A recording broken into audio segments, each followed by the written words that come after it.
हमारी किसानों के कभी भी आपने देखा नहीं सरचार्ज माफ होता है, लेकिन कभी बिल नहीं माफ होती है। ये पूंजीपतियों के बिल हमेशा जो है करोड़ों करोड़ रुपया पड़े रहते हैं और बाद में एनपीओ में डाल दिए जाते हैं। तो ये हमारे जो मजदूर हैं और जो किसान हैं, इस बिल का असर इनके ऊपर पड़ने वाला है। आप जान रहे हैं कि सरकार जो है पूंजीपति परस्त उनके हाथ की कठपुतली है, इसलिए जितने भी कानून ये इस समय ला रही है उनके दबाव में ये कानून ला रही है और ये इन सब सेक्टरों का फायदा सीधे जो है निजीकरण में पूंजीपतियों को पहुंचाना चाहती है। इसलिए मैं चाहता हूं कि ये बिल जो है किसान विरोधी है, मजदूर विरोधी है, इसलिए बिल को जो है तत्काल जो है रद्द किया जाए। धन्यवाद। अक्षय नरवाल हरियाणा तो इस तो बाद बूटा सिंह मलिक किसान बचाओ मोर्चा पंजाब। बहुत बहुत धन्यवाद आदरणीय सभापति महोदय, उपसभापति महोदय, बहुत बहुत धन्यवाद समय दिया।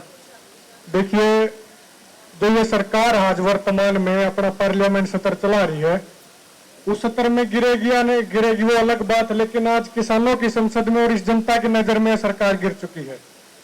और दूसरी बात मैं ये कहना चाहता हूं, जो बिजली बिल के ऊपर आज इतनी सुबह से अच्छी चर्चा हो रही है, ये सरकार छोटी मोटी चोरी को रोक के बड़ा डाका इन पूंजीपतियों के हाथ इस देश में मरवाना चाहती है। उससे ज्यादा ये बिल कुछ नहीं है। छोटी मोटी चोरी को रोक के बड़ा डाका मरवाना चाहती है। और दूसरा, इससे रिलेटेड आदरणीय सभापति महोदय उस तरफ भी सदन का ध्यान होना चाहिए। 30 सेकंड के लिए बस अपनी बात कहूंगा। देखिए, जैसे कॉन्ट्रैक्ट फार्मिंग जो प्राइवेटाइजेशन है, प्राइवेटाइजेशन का मतलब पावर को, मनी को एक जगह सेंट्रलाइज करना, कुछ चंद पूंजीपतियों के हाथ देश की पावर, देश की मनी, देश का पैसा सेंट्रलाइज कर देना, जिसका इस देश को आने वाले समय में बहुत ज्यादा नुकसान होगा। मैं एक उदाहरण के माध्यम से बताना चाहता हूं। जब हम गांव में कितने बाहर भी जाओ ना, शहर मावा मैं हरियाणा तो हूं, मैं दिल्ली तो ज्यादा आपका दिलाते किसानों का दिलाते अपनी बात पहुंचाने की कोशिश करूंगा। हम बाहर भी आते हैं ना, तो बड़े बुजुर्ग कहते हैं कि एक जेब में पैसा मत डालियो, कई जेबों में पैसा डालियो, एक जेब कट गई तो दूसरी के पैसे थोड़े बहुत काम आ जाएंगे, जिससे एटलीस्ट घर से ही तो अपना आ सके। लेकिन यह सरकार तो वो सेंट्रलाइजेशन हिस्सा करना चाहो है। 2-4 आदमी का राज रहा इस देश पे, 2-4 आदमी जुकर चाहो है देश नू चल, लेकिन ऐसा नहीं होगा। आज किसान इतने जागरूक है, जो उनके खिलाफ कानून बनते हैं वो संसद बना के अपने उनको निरस्त करने की बात करते हैं। और मैं भी जो बिजली कानून है इनको निरस्त करने की बात करता हूं। और साथ ही बस 20 सेकंड के लिए एक बात कहूंगा, जो कॉन्ट्रैक्ट फार्मिंग है वो भी ऐसे ही है। जो प्राइवेटाइजेशन वो करना चाहते हैं, हम क्या समझते हैं कि कॉन्ट्रैक्ट फार्मिंग में ये होगा, जो किसान फसल पैदा करेगा उस फसल का कॉन्ट्रैक्ट पूंजीपति के साथ होगा। लेकिन इसमें तो इससे की बात निकल गई है, जो कॉन्ट्रैक्ट होगा सभापति महोदय, वो किसान की फसल के साथ नहीं, किसान की जमीन के साथ होगा। किसान खेती भी नहीं कर पाएगा। इस आपके माध्यम से, आदरणीय सभापति महोदय के माध्यम से मैं सदन का ध्यान भी उस तरफ चाहता हूं कि किसान खेती नहीं कर पाएगा। 80 करोड़ लोग जो खेती के ऊपर निर्भर हैं, वो 80 करोड़ लोगों का रोजगार का सवाल उस सरकार से पूछा जाना चाहिए। जो आज किसान खेती करता है वो शौक में खेती नहीं करता, वो मजबूरी में खेती करता है।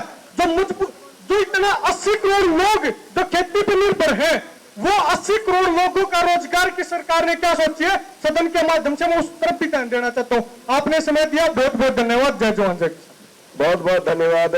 मैं बेनती करूंगा भी मुद्दे में रह जाए, क्योंकि थोड़े शब्दों में बात अपनी पूरी की जाए, क्योंकि दूजे सदनों में जो मौका मिल सके जी।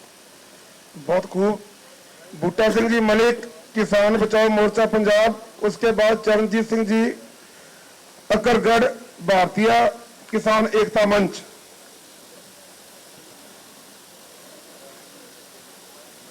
बहुत ही सत्कारयोग स्पीकर साहब, डिप्टी स्पीकर साहब, समुचे किसान मोर्चे के अज के MP साहबान, फतेह बुलाऊगा जो अज के वाहिगुरू जी का खालसा वाहिगुरू जी की फतेह।